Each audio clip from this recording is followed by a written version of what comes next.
Hello everyone, I am Jack and I'm back, and let me update you.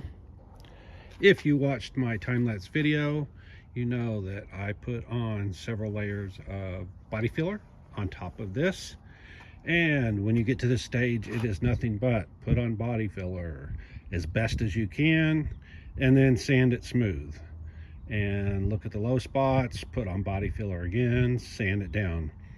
In my case, I haven't even tried to get the low spots. Every time it's been a skim coat of body filler, and then I sand it flat and see where the low spots are. The advantage of doing it now is that at this stage, the body filler is kind of this greenish color, and then when you sand it, it turns white. So I use I think it's a 16-inch flat sanding board with 40 grit paper on it. And again, this is just the roughing stage, but I put several coats on it, and I worked until it got dark last night, and I literally couldn't even see what I was doing, but I could see the different color spots just barely. And so I sanded until I got it to this stage. It still needs, I'd say at least 2 coats to smooth this out. And then I've only been doing this area that you see that's white. So I still need to do the fender flare itself, and then I will need to do the top part as well. But it's a process, so there's probably at least 5 more applications of body filler and sanding to get this to a certain stage. Then I'll put some primer on it. I will probably put some rattle can paint on it. I think it's the same shade of blue as the car, close enough, so that when you stand back and look at it, it'll look like the real fender. Now that will obviously have to be sanded off, but I don't care. Those of you that know what I do, I don't do the final paint and body work. I just get it to a certain stage and then hand it to a real paint and body shop to finish it off.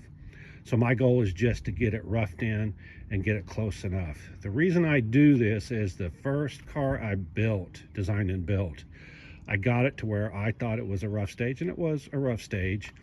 I took it to a body shop and they bid 1,000 hours to do it. Well, if their rate's $100 an hour, that's a lot of freaking money. And my whole budget for that first car was $50,000, including the cost of the car.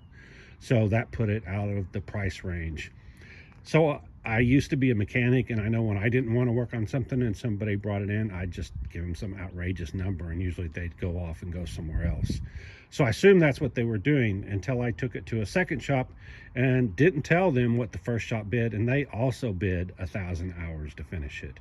So that let me know that when I do these, I've got to get it to a close enough stage that I'm not going to get 1,000-hour bid to finish it. So that's what my goal is here, is just to get it to where the bid is reasonable enough that it's not going to cost an arm and a leg to finish it off, because all of this up until this stage is literally just time. You put on the body filler and you sand it off, and you put on the body filler and sand it off, and you keep on doing it and doing it. Now after I get it with the flat sanding board, then I will put on primer and I will sand it. I've got a DA, and of course I've got varying grits of sandpaper. I'll probably sand it down to, I don't know, 400 or 600, something like that. And then, like I said, I'm going to shoot it with a rattle can just to get some color instead of gray or black that the primer is.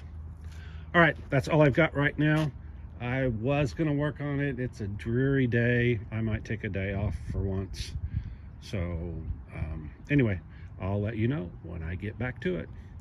Like, subscribe, hit the alert, hit the thanks if you want to donate. And if you don't like what I'm doing, you don't know Jack. Bye.